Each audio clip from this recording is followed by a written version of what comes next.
നമസ്കാരം, ഞാൻ നിങ്ങളുടെ സ്വന്തം Shivani. Doctor Anees Alees mind wellness YouTube ചാനലിലെ മറ്റൊരു എപ്പിസോഡിലാണ് നമ്മളിപ്പോൾ ഇരിക്കുന്നത്. ഞാനുമുണ്ട്, ഡോക്ടറും ഇവിടെയുണ്ട്. അപ്പോൾ നിങ്ങളുടെ ഒരു സംശയം തന്നെയാണ് എൻ്റെ ഒരു സംശയം. ആ സംശയത്തിനുള്ള ഉത്തരം ഡോക്ടറിൽ നിന്ന് കിട്ടാനാണ് ഇന്ന് ഞാൻ എത്തിയിട്ടുള്ളത്. Hi doctor. അപ്പോൾ നമ്മുടെ പല വ്യൂവേഴ്സും കമൻറ്റ് സെക്ഷനിലൂടെ ചോദിച്ചിട്ടുള്ള ഒരു ചോദ്യമാണിത്. കുട്ടിക്കാലം മുതലേ നമുക്ക് പലതരത്തിലുള്ള പേടികളുണ്ടാവും. ചിലർക്ക് ഇടിമിന്നലിനോട് പേടിയുണ്ടാവും, ചിലർക്ക് ഇരുട്ട് പേടിയുണ്ടാകും. അപ്പോൾ ഈ ഇടിമിന്നൽ അതിനോടുള്ളൊരു പേടി കാരണം ചിലർക്ക് പാനിക് അറ്റാക്സ് ഒക്കെ വന്നിട്ട് പിന്നീട് ഒരു സാഡ് എൻഡിലേക്ക് പോകുന്ന അവസ്ഥകൾ നമ്മൾ കാണാറുണ്ട്.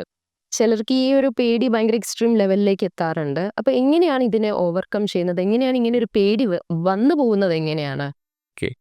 ഈ പേടികൾ പലതരത്തിലുണ്ട്. പലതരത്തിലുള്ള പേടികളുണ്ട്. ഇടിമിന്നൽ അതിലൊരു തരത്തിലുള്ള പേടിയാണ്. ഈ പേടികൾ നമുക്കെല്ലാവർക്കും ഉണ്ടെങ്കിൽ കൂടിയിട്ട് അത് ചിലവർക്ക് വളരെ തീവ്രമായിരിക്കും. ആ തീവ്രമാകുമ്പോഴാണ് അത് പ്രശ്നമാകുന്നത്. അങ്ങനത്തെ സാഹചര്യങ്ങളിലാണ് ഈ പാനിക് അറ്റാക്സ് ഒക്കെ ഉണ്ടാകുന്നത്. പാനിക് അറ്റാക്ക് എന്ന് പറഞ്ഞാൽ ഒരു തവണ ഉണ്ടാകുന്ന ഒരു പാനിക് ആയിട്ടുള്ള സിറ്റുവേഷൻ വരുമ്പോൾ ഉണ്ടാകുന്ന ഒരു അവസ്ഥയാണ് പാനിക് അറ്റാക്ക് എന്ന് പറഞ്ഞത്. അത് മൾട്ടിപ്പിൾ ടൈംസ് വരുമ്പോൾ അതിന് പാനിക് ഡിസോർഡർ എന്നാണ് പറയാം. അപ്പോൾ അങ്ങനെയുള്ള സിറ്റുവേഷൻസ് വീണ്ടും വീണ്ടും ഫേസ് ചെയ്യുമ്പോൾ അതിനെ അഭിമുഖീകരിക്കുമ്പോൾ അവർക്ക് അത്തരം പ്രശ്നങ്ങൾ വന്നുകൊണ്ടേയിരിക്കും. ഇതിനുള്ള പേര് ഈ ഇടിമിന്നലിൻ്റെ ഇതിനെപ്പറ്റി പറയുന്ന ഒരു പേര് തന്നെ ബ്രോണ്ടോഫോബിയ എന്നാണ്. ബ്രോണ്ടോഫോബിയ, ബ്രോണ്ടോ എന്ന് പറഞ്ഞാൽ തന്നെ അതിൻ്റെ അർത്ഥം തണ്ടർ എന്നാണ്.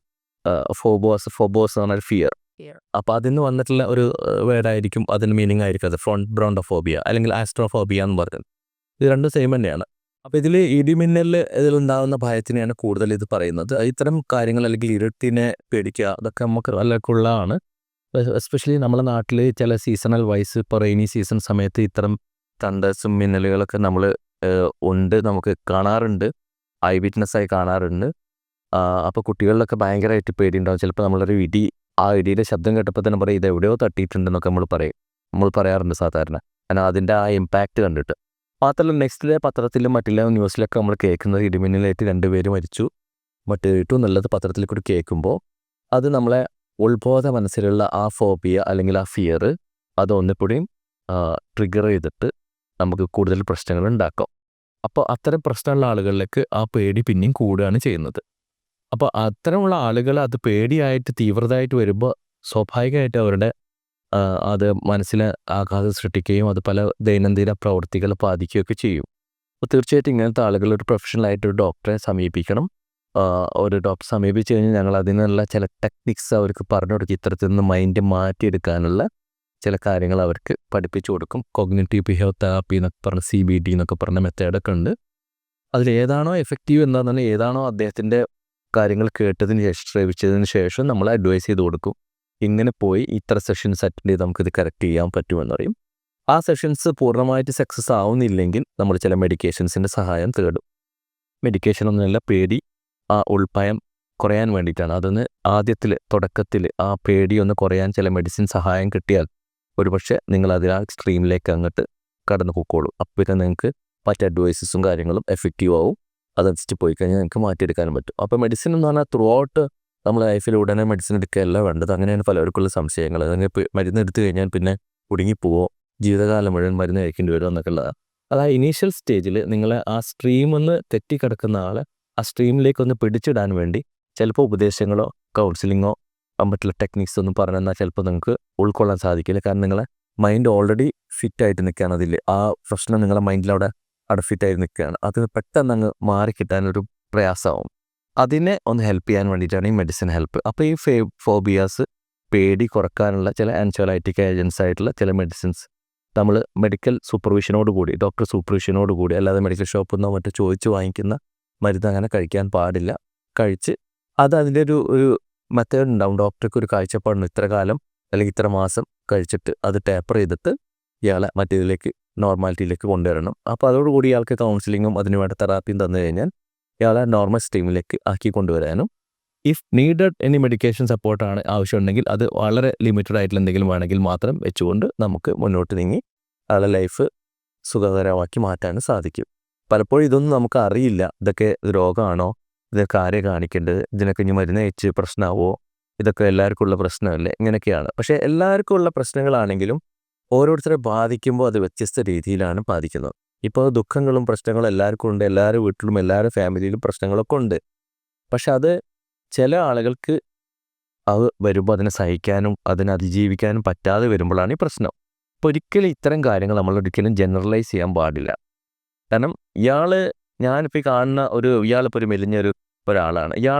ആ ഒരു കാഴ്ചപ്പാടേ ആവില്ല ഇയാളുടെ മൈൻഡിൻ്റെ കപ്പാസിറ്റി. ചിലപ്പോൾ അയാൾക്ക് ഭയങ്കര സ്റ്റേബിളായിരിക്കും, മൈൻഡ് ഭയങ്കര ബോൾഡായിരിക്കും, എല്ലാത്തിനും അതിജീവിക്കാനുള്ള കപ്പാസിറ്റി ഉള്ള ആളായിരിക്കും. ഞാൻ ചിലപ്പോൾ ഭയങ്കര തടിയും കുറച്ച് ഇതൊക്കെ ഉള്ള ആളാണ്. എങ്കിൽ പോലും എനിക്ക് ചില മൈന്യൂട്ട് കാര്യങ്ങൾ ചിലപ്പോൾ ഞാൻ ഭയങ്കര സെൻസിറ്റീവ് ആയിരിക്കും, എനിക്കത്ര ബോൾഡാവില്ല. അപ്പോൾ നമ്മൾ ഫിസിക്കൽ രൂപം നോക്കിയിട്ടല്ല അത് നിശ്ചയിക്കുന്നത്. അത് നമ്മൾ ഒരാളായിട്ട് ഇടപഴകുമ്പോഴും അയാളുടെ മെൻ്റൽ കപ്പാസിറ്റി ഒക്കെ ഡിഫറെൻ്റ് ആണ്. അപ്പോൾ അത് അങ്ങനെ ഉണ്ടെങ്കിൽ അത് നമ്മൾ സമയം പാഴാക്കാതെ വേഗം ഒരു പ്രൊഫഷണൽ ആയിട്ടുള്ള ആൾക്കാരുടെ അടുത്ത് കിട്ടിയിട്ട് പോവാം. ഇതിലൊക്കെ ഏറ്റവും കൂടുതൽ പ്രധാനപ്പെട്ട ഒരു കാര്യം കൂടി നമ്മൾ മനസ്സിലാക്കേണ്ടത്, ഏറ്റവും കൂടുതൽ ഞാൻ പലപ്പോഴും പല എപ്പിസോഡ്സിലും പറഞ്ഞിട്ടുണ്ട്, ഏറ്റവും കൂടുതൽ തെറ്റിദ്ധരിക്കപ്പെടുന്ന ചികിത്സാ രീതി ഏതെന്ന് ചോദിച്ചാൽ ഇപ്പോഴും മാനസിക രോഗത്തിൻ്റെ ചികിത്സയാണ്. അതിന് പ്രധാനപ്പെട്ട കാരണം വെച്ചാൽ ഇതൊരു ബ്ലഡ് ടെസ്റ്റ് ചെയ്ത് കണ്ടുപിടിക്കുന്ന ഇതല്ല. അതുകൊണ്ട് ഇതിലൊക്കെ തന്നെ മറ്റ് പലതരത്തിലുള്ള ചികിത്സാ രീതികളും കടന്നുകൂടും. അത് റിയലൈസ് ചെയ്യുക. നമ്മളെ വിദ്യാഭ്യാസം, നമുക്ക് കിട്ടിയിട്ടുള്ള അറിവ് നമ്മൾ ഉപയോഗപ്പെടുത്തിക്കൊണ്ട് നമ്മളെ ബ്രെയിൻ ഉപയോഗിച്ച് ചിന്തിച്ചിട്ട് അതിനെ പഠിച്ചിട്ടുള്ള അതിൻ്റെ പ്രൊഫഷണൽ ആയിട്ടുള്ള ആളുകളെ തന്നെ കാണുകയാണെങ്കിൽ അൺനെസറി അൺവാണ്ടഡ് ടൈം നമുക്ക് വേസ്റ്റ് ഒഴിവാക്കാം, അൺനെസറി അൺവാണ്ടഡ് മണി വേസ്റ്റ് നമുക്ക് ഒഴിവാക്കാം, വേഗം കാര്യത്തിലേക്ക് തിരിച്ചെത്തി നമുക്ക് സന്തുഷ്ടമായൊരു ജീവിതം നയിക്കാൻ സാധിക്കും. ഈ പാറ്റ, പല്ലി അങ്ങനെയുള്ള പേടിയുള്ള കുറേ പേരുണ്ട്. അപ്പോൾ അതൊക്കെ ഇപ്പം അത് ഉള്ള ആളുകൾ വിചാരിക്കുന്നത് ഇപ്പം എല്ലാവർക്കും ഉള്ളതല്ലേ. സോ എങ്ങനെ ആ ഒരു പേടിയുള്ള ആൾ അത് എക്സ്ട്രീം ലെവലിലേക്ക് എത്തിയിട്ടുണ്ടെന്ന് എങ്ങനെ സ്വയം തിരിച്ചറിയാൻ എങ്ങനെയായിരിക്കും? അത് നിങ്ങൾ പ്രവൃത്തികളെ ഇൻ്റർഫിയർ ചെയ്യുന്നുണ്ടെങ്കിൽ, ഇപ്പോൾ നിങ്ങളൊരു റുട്ടീനായിട്ട് ഇപ്പോൾ ഇയാൾ സ്റ്റുഡൻ്റാണ്, ഇയാൾ പഠിക്കുന്നു, ഇയാളിപ്പോൾ ഡിഗ്രി ഫൈനൽ ഇയർ പഠിക്കുന്ന ഒരു സ്റ്റുഡൻ്റാണ്. അപ്പോൾ അതിൽ നിങ്ങളിപ്പോൾ എല്ലാ മേഖലയും അതിനെ മേക്കപ്പ് ചെയ്ത് കറക്റ്റ് ചെയ്ത് പോകുന്നുണ്ട്. അതുകൊണ്ടാണല്ലോ നിങ്ങളിപ്പോൾ ഒരു സൈഡായിട്ട് നിങ്ങളൊരു പാഷൻ എന്നുള്ള രീതിയിൽ ഇത്തരം ഒരു കാര്യം കൂടി ഏറ്റെടുത്ത്, അത് ഓരോരുത്തരുടെ താല്പര്യങ്ങളാണ്. അപ്പോൾ അത് രണ്ടും മെയിൻ്റെനൻസ് ചെയ്ത് പോകുന്നുണ്ട്. പക്ഷേ ചിലത് സഡനായിട്ട് ചിലപ്പോൾ നിങ്ങൾക്ക് ഇതൊന്നും നടക്കാതെ വരും. ഇത് കുറച്ച് കാലങ്ങളായിട്ട് നിങ്ങൾ തുടർന്നൊരു കാര്യമായിരിക്കും. പക്ഷേ നിങ്ങൾക്ക് ഈ ജോലിയിൽ വേണ്ടത്ര സംതൃപ്തി നേടാൻ പറ്റുന്നില്ല, അവിടെയൊക്കെ മിസ്റ്റേക്സ് വരികയാണ്. അപ്പോൾ എല്ലാവരും അത് നോട്ടീസ് ചെയ്യും. ശിവാനി ആദ്യമൊക്കെ വളരെ ഉഷാറായിരുന്നല്ലോ, ഇപ്പം എന്താ ക്രിക്കറ്റ് എറേഴ്സൊക്കെ വരുന്നത് എന്നുള്ളത് ആരെങ്കിലും ഒക്കെ പറയും നിങ്ങളോട്. അതുപോലെ പഠനത്തിലാണെങ്കിൽ നിങ്ങൾ പ്രൊഫസേഴ്സ് ആണെങ്കിൽ ടീച്ചേഴ്സ് ആണെങ്കിൽ പറയും അത്യാവശ്യം കാര്യങ്ങളൊക്കെ നടന്നു പോയതാണ്, അപ്പോൾ അതൊക്കെ എന്ത് പറ്റിയെന്ന് ചോദിക്കും. അപ്പോൾ അത് പറ്റുന്നത് ഒരു പക്ഷേ നിങ്ങൾക്ക് ബാക്ക്ഗ്രൗണ്ടിൽ ഇത്തരത്തിലുള്ള എന്തെങ്കിലും പ്രശ്നങ്ങളായിരിക്കും. അത് നിങ്ങൾ പുറത്തോട്ട് പറയുന്നില്ല. അത് നിങ്ങളെ അമ്മയോട് ചോദിച്ചാലോ നിങ്ങളെ കൂട്ടുകാർ നിങ്ങളുടെ സിബ്ലിങ്സിനോട് ചോദിച്ചാലോ ചിലപ്പോൾ എനിക്ക് കിട്ടും. ചേച്ചി എങ്ങനെയാണ്, എങ്ങനെ കാണിക്കാറുണ്ട്, ഇങ്ങനെ കാണിക്കാൻ പലപ്പോഴും അവിടുന്ന് പോവില്ല, അവളത് പേടിച്ചിട്ട് അവിടെ തന്നെ ഇരിക്കും, എങ്ങനെയെന്നൊക്കെ പറയും. അത് ഞാൻ ചിലപ്പോൾ ഒറ്റ ഓട്ടത്തിൽ എനിക്കറിയില്ല. അപ്പോൾ ഇങ്ങനെയുള്ള പ്രശ്നങ്ങൾ നിങ്ങളെ ലൈഫിനെ ബാധിക്കുന്നുണ്ടെങ്കിൽ തീർച്ചയായിട്ടും ഒരു പ്രൊഫഷണൽ ഹെൽപ്പ് തരണം. അതാണ് മാനസിക രോഗത്തിനെ പറ്റി എന്തിനെ പറ്റിയാണെങ്കിലും പറയാം. ഇതൊരു മാനസിക രോഗം ആണോ എന്ന് എങ്ങനെ തെളിയാന്ന് വെച്ചാൽ ചിലത് മാത്രമേ പ്രത്യക്ഷത്തിൽ നമുക്ക് കാണുള്ളൂ. ഇങ്ങനെ വയലൻസും ആളുടെ സംസാര രീതിയൊക്കെ അല്ലാത്ത കുറേ ആളുകളുണ്ട്. പക്ഷെ അത് നമ്മളൊപ്പം നിൽക്കുന്ന ആളുകൾക്ക്, നിങ്ങളുടെ റൂംമേറ്റ്സിന്, നിങ്ങളുടെ ഫ്രണ്ട്സിനൊക്കെ അറിയും ഇയാളുടെ ക്യാരക്ടറെ പറ്റിയിട്ട്. അതിൽ ചെറിയ ശതം പറ്റുമ്പോൾ ഇയാളിങ്ങനെ എല്ലാം നോർമലി അയാൾക്ക് എന്തോ പറ്റിയിട്ടുണ്ട്, ഇയാളിപ്പോൾ കുറച്ചിങ്ങനെ വിഡ്രോൺ ആണ്, മുന്നിലേക്ക് വരാറില്ല, ഒരു സന്തോഷം കാണിക്കുന്നില്ല, മറ്റേ ഭയങ്കര ഹാപ്പി ആയിട്ട് നമ്മളെ എല്ലാ ഇവൻസിലും മുന്നിലുണ്ടാവുന്ന ആളാണ്. അതൊക്കെ പറയുമ്പോൾ സംതിങ് റോങ് നമ്മൾ മനസ്സിലാക്കണം. അത് വീട്ടുകാരോട് അസസ് ചെയ്തിട്ട് കൺഫേം ചെയ്തിട്ട് ഒരു ഡോക്ടറെ എത്തുകയാണ്. സിംറ്റംസ് സൈലന്റ് ആണ്. ഡെഫിനറ്റ്ലി നമ്മൾ പ്രവൃത്തികളിലൂടെ നമുക്കിത് മനസ്സിലാവുള്ളൂ. അതുകൊണ്ട് എന്നെപ്പോൾ 8 ദിവസങ്ങൾ കാണുമ്പോൾ എൻ്റെ ഒരു ക്യാരക്ടറിനെ പറ്റി എനിക്ക് അസസ് ചെയ്യാൻ പറ്റില്ല. പക്ഷേ കുറച്ച് സമയം ചിലപ്പോൾ നമ്മൾ 2 ദിവസം നമ്മളൊരു ട്രിപ്പോ ടൂറോ എവിടെയെങ്കിലും പോവുകയാണെങ്കിൽ ആ പേഴ്സണാലിറ്റിനെ പറ്റി നമുക്ക് മനസ്സിലാക്കാമെന്നാണ് പറയാം. ഏകദേശം നിങ്ങൾക്ക് ഒരു അസംപ്ഷൻ കിട്ടും. എൻ്റെ മൊബൈൽ യൂസേജ്, ഞാൻ എൻ്റെ പ്രവൃത്തികൾ, എൻ്റെ ആക്ടിവിറ്റീസ് ഒക്കെ ഒരു 2-3 ദിവസം നമ്മൾ ഒന്നിച്ച് കുറച്ച് സമയം അവേഴ്സ് സ്പെൻഡ് ചെയ്യുമ്പോൾ തന്നെ നമുക്ക് ഏകദേശം ആ പേഴ്സണാലിറ്റിനെ അസസ് ചെയ്യാൻ പറ്റും. അങ്ങനെ നമുക്ക് അതിൽ നിന്ന് കിട്ടുന്ന ഒരു ഫ്രീക്വൻ്റ് ആയിട്ടുള്ള തകരാറുകളും ഒക്കെ ഉണ്ടെങ്കിൽ തീർച്ചയായിട്ടും ഒരു പ്രൊഫഷണൽ ഹെൽപ്പ് കിട്ടുക. So be strong enough to confront your fears. നമുക്ക് അടുത്ത എപ്പിസോഡിൽ വീണ്ടും കണ്ടുമുട്ടാം. Till then, this is me Shivani signing off. Bye by.